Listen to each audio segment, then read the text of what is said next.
Today we're going to be talking about how to be a better dad. So I get asked this question a lot. How can I become a better dad?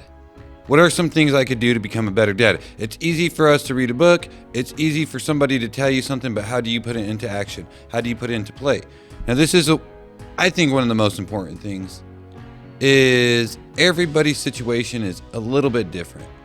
Everybody's kids are a little bit different. Everybody's family is a little bit different. The dynamics of the family are a little bit different. So keeping that in mind, maybe getting advice from one person may not be the best thing for you because their family dynamics are different than yours. Or maybe their kids are a little bit different, or different ages, or different stages, or maybe your kids are maturing at different levels than other people's. And a lot of it has to do also with expectations of what we expect from our kids. But where are those expectations set? How are we setting and making the example of what we want our kids to be or what we want our kids to do? And I'm not going to lie, I've messed up a lot. And I don't think by any means I'm a perfect parent or a perfect dad. But one thing I do want to give is credit to all the dads out there trying, and to all the dads out there even thinking about wanting to be a better dad. I think men in general have been a little discredited throughout these past years for some reason. Father's Day kind of gets overlooked. I know a lot of it has to do with the dads not being in the house. But what it's doing is it's affecting the men that are in the house. And I know sometimes the men in the house, and I know for me and myself, for a long time, I felt a little bit stuck. I didn't know what to do.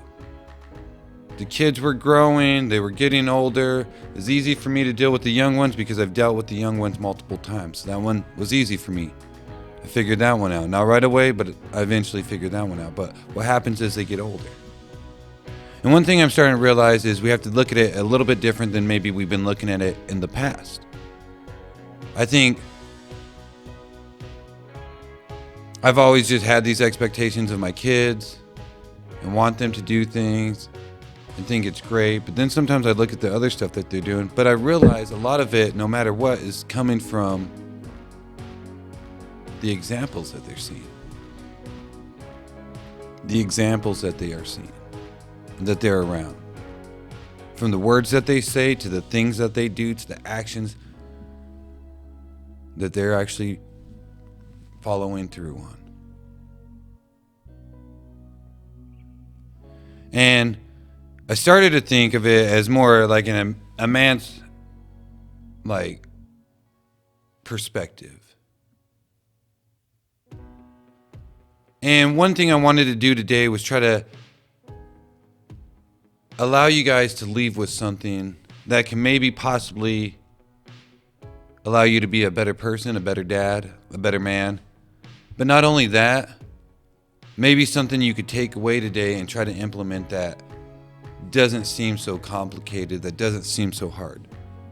And as I was thinking about that, one of the things I was thinking about is, how is that? How can you be a better dad? It's easy to say, oh, just go be a better dad, do better, say better, whatever it is. Don't cuss as much. Watch your language around them.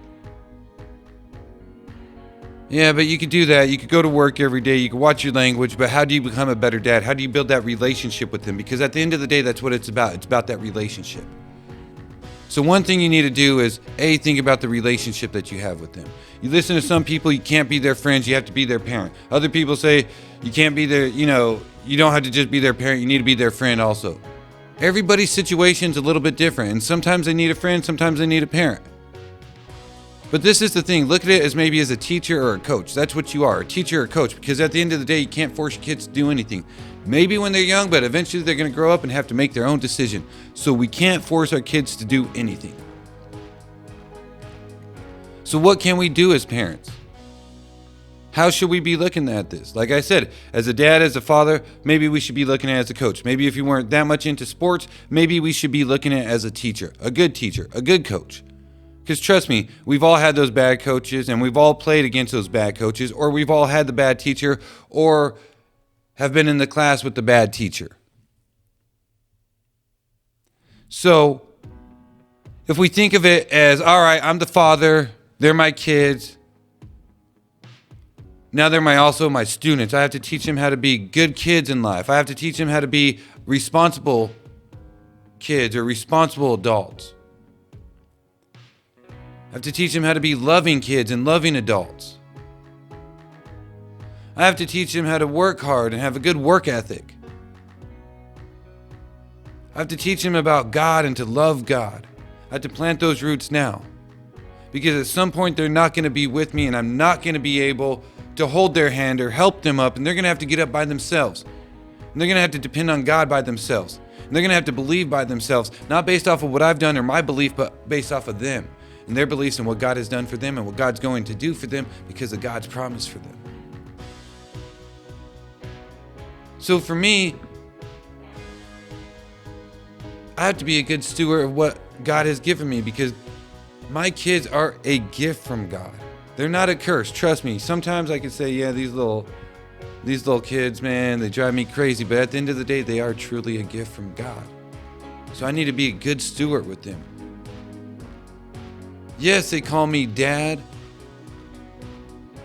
But there's a lot more than that. There's a lot more than just being a dad.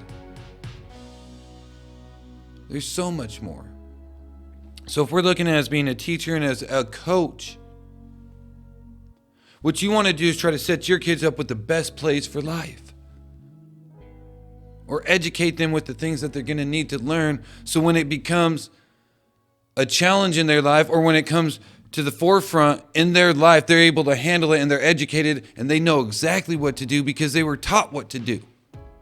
And that's what we fail a lot. We think it's so complicated.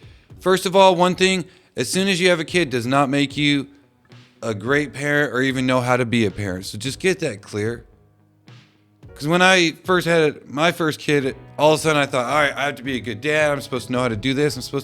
No, you learn from your kids, just to let you know. You learn from your kids. And that's sometimes the gauge that I use if I'm being a good dad or not, because I was quick to get angry.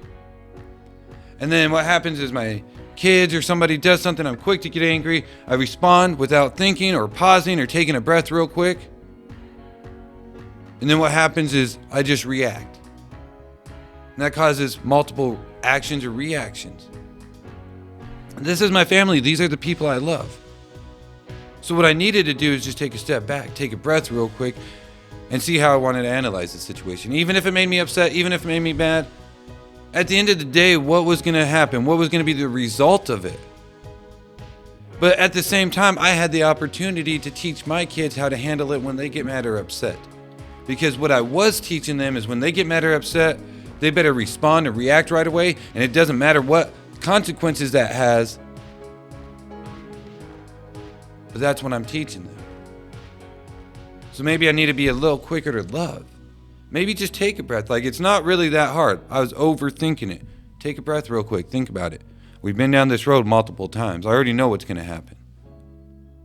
And you know what the crazy thing is? To see my kids respond with that. Sometimes we run into the same situation that we had before. Maybe it's asking for the same thing repeatedly after I tell them no, after I tell them no, after I tell them no. But now I'm going to start explaining to them why it's no. I'm not just going to tell them no and expect them just to understand why no is no. And even when I explain it, they may not even understand why that no was still no, because the comprehension levels may not be there. But in their heart, something's going to happen. And that's what I've been trying to teach them. And that's what has been happening lately. We may go down the same road of me telling them no, no, no, no, them asking me again and again and again and again. And then after the dust has settled, they come back and they apologize. And they actually think about it and we talk about it. And that's progress.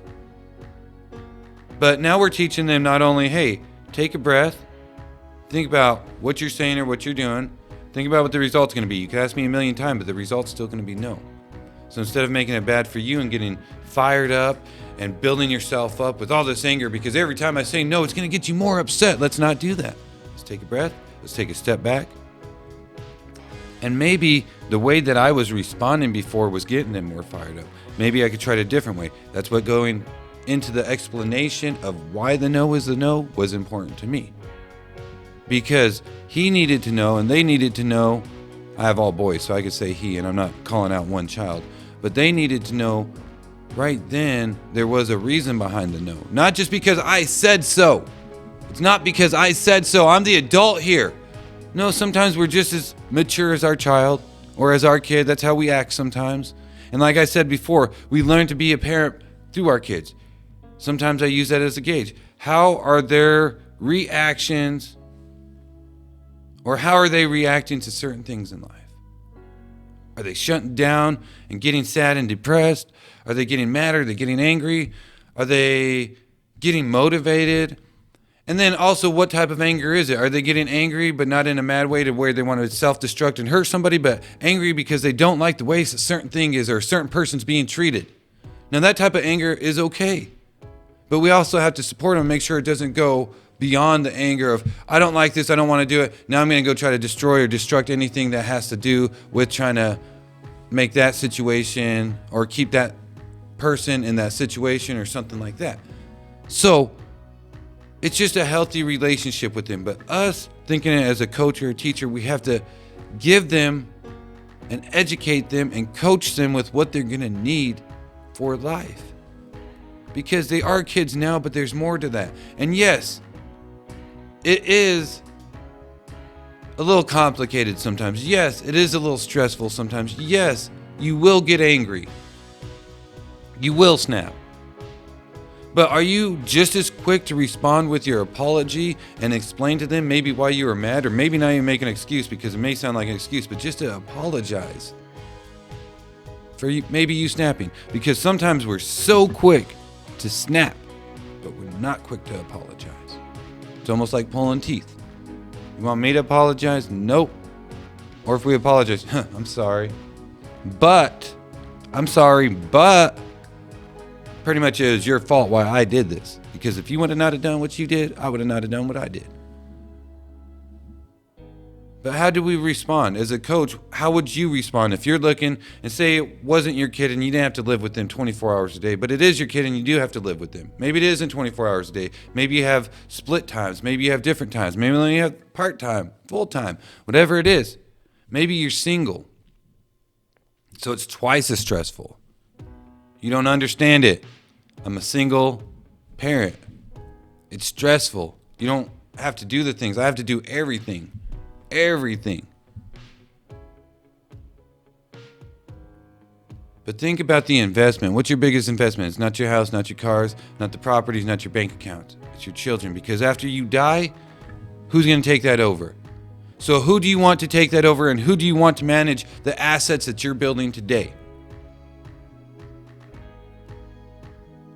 Is it some broken person that's been broken because of the situations and circumstances that come in life? Or is it some person who's been coached through life that doesn't matter if a circumstance or a situation comes, they know how to handle it and they're going to be successful with it? Because it doesn't matter. We can't avoid it in life. Things are going to happen. And maybe things are good right now, and maybe you think the worst has been in the past.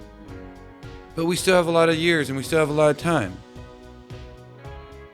And a lot of it is not only trying to coach and teach our kids, but it's also coaching and teaching us. Because I've worked at a lot of jobs in my life, and sometimes people ask, how do you get better? How do you learn how to do this? The number one thing is showing up and doing it. I could teach and tell my kids every single day, practice makes perfect, practice makes perfect, practice makes perfect. But then I have to go try to do something new. I'm going to sit there, cry and complain and say it's hard, and I'm not going to want to do it. Why? Because it's a little bit hard? It's a little bit of a struggle? It's something I didn't sign up for? No. We have to teach them by example too. Sometimes that's the hardest part. Sometimes that's the hardest part. We have to teach them by example, meaning that we have to do it ourselves. I hope you guys got something from this. We will be talking more about this subject. There's so much in it. I love you guys. Keep your heads up, man. Keep your heads up. Keep doing what you're doing, dads.